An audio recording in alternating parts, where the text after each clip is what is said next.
J'ai grandi dans une ville frontalière du nord du Mexique où convergent différentes cultures, traditions et manières de comprendre la vie.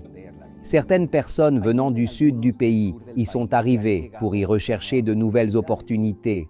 Elles ont leur propre accent, leur propre cuisine et même leur style vestimentaire. Il y a aussi ceux qui ont émigré aux États-Unis mais font régulièrement des allers-retours pour renouer avec leur famille et leur histoire personnelle. Bien sûr, il y a également les habitants locaux qui, influencés par les deux côtés de la frontière, utilisent librement les devises des deux pays, créent de nouveaux mots en mélangeant les langues et passent d'un environnement à l'autre comme s'il n'y en avait qu'un seul. Dans un tel espace d'échange constant, il est possible de sentir qu'on fait partie de plusieurs réalités en même temps. Dès mon plus jeune âge, j'ai appris que vivre à la frontière demande une capacité d'adaptation. On apprend à naviguer entre différents codes, à ajuster son langage et à s'adapter au contexte. C'est une expérience culturelle riche, mais elle comporte aussi un risque latent. Si vous n'êtes pas au clair sur votre identité, votre avenir peut finir par être défini par votre environnement plutôt que par vos convictions. Quelque chose de semblable se produit aujourd'hui chez de nombreuses personnes.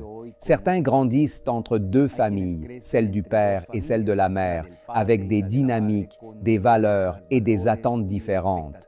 D'autres sont façonnés par des amitiés liées à des équipes sportives opposées, à des tendances, à des classes sociales ou même à des écoles de pensée contradictoires.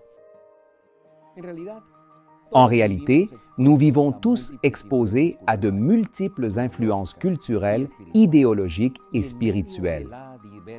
Au milieu d'une telle diversité, il est facile de pencher d'un côté ou de l'autre en adoptant des attitudes, des préférences et des comportements selon le groupe auquel nous nous associons.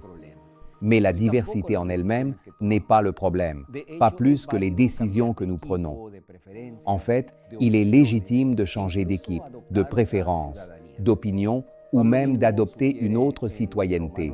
Paul lui-même suggère dans Romains 12, 2 que nous ne devons pas nous conformer au siècle présent, mais être transformés par le renouvellement de l'intelligence. Cependant, il y a certaines choses qui ne changent pas. Notre identité biologique, par exemple, notre ADN, nos empreintes digitales, notre démarche, nos gestes et les caractéristiques physiques héritées de nos parents.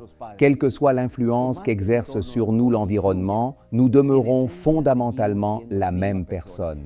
Et même lorsque nous cherchons à ressembler aux autres, certains traits finissent inévitablement par révéler d'où nous venons et qui nous sommes.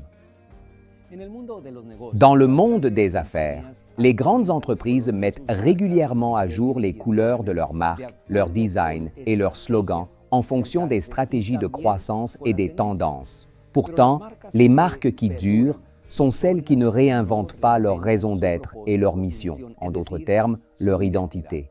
De même, notre identité spirituelle ne devrait pas changer. Et pour que cela soit possible, elle doit être solidement enracinée en Christ. Jésus l'a clairement exprimé lorsqu'il a dit que nous vivons dans le monde, que nous interagissons avec le monde, mais que nous ne sommes pas du monde. Jean 15, 19. Il ne s'agit pas de nous isoler ni de nous déconnecter de la réalité. Il s'agit de nous rappeler à qui nous appartenons. Nous pouvons être impliqués dans la culture, travailler, établir des relations et servir, sans permettre au monde de redéfinir qui nous sommes. L'apôtre Jacques utilise une image très instructive pour décrire ce qui se produit lorsque nous n'affirmons pas notre identité spirituelle. Il dit que celui qui écoute la parole mais ne la met pas en pratique est semblable à un homme qui se regarde dans un miroir, qui s'en va et oublie aussitôt qui il était. Jacques 1, 22 à 24. Dans le miroir, nous pouvons voir qui nous sommes, mais sans engagement, sans enracinement ni détermination, cette identité devient fragile et facilement altérée. La deuxième priorité du plan stratégique de la division interaméricaine est représentée par un tronc d'arbre robuste qui soutient l'arbre et transporte les nutriments des racines jusqu'aux branches, reliant ainsi les racines aux fruits. Les initiatives mises en place dans le cadre de cette priorité visent précisément à renforcer l'identité en Christ de chaque membre d'Église par la mise en œuvre de programmes de formation qui développent le leadership de service, renforcent la gestion chrétienne et encouragent un discipulat actif, reconnaissant que nous sommes son ouvrage ayant été créé en Jésus-Christ pour de bonnes œuvres. Éphésiens 2:10. À travers ces initiatives, l'objectif est de faire en sorte que l'identité ne soit pas seulement théorique, mais qu'elle se traduise par des vies préparées à vivre la mission. Il convient également de souligner que l'identité en Christ n'influence pas seulement la manière dont nous nous voyons, mais aussi la manière dont les autres nous perçoivent.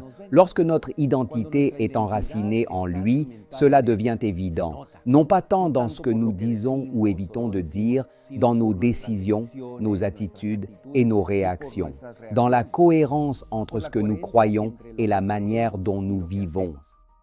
Dans un monde façonné par des influences sociales, culturelles et spirituelles, Christ demeure notre fondement solide. Même lorsque nous vivons loin de notre lieu d'origine ou que nous interagissons avec ceux qui ne partagent pas nos valeurs, il nous donne stabilité et assurance dans le lieu et le temps où nous sommes appelés à vivre. Alors que nous adoptons les initiatives du plan stratégique et dans toutes les activités que nous entreprenons, faisons nôtre cette vérité. Si quelqu'un est en Christ, il est une nouvelle créature. Les choses anciennes sont passées. Voici, toutes choses sont devenues nouvelles. 2 Corinthiens 5, 17.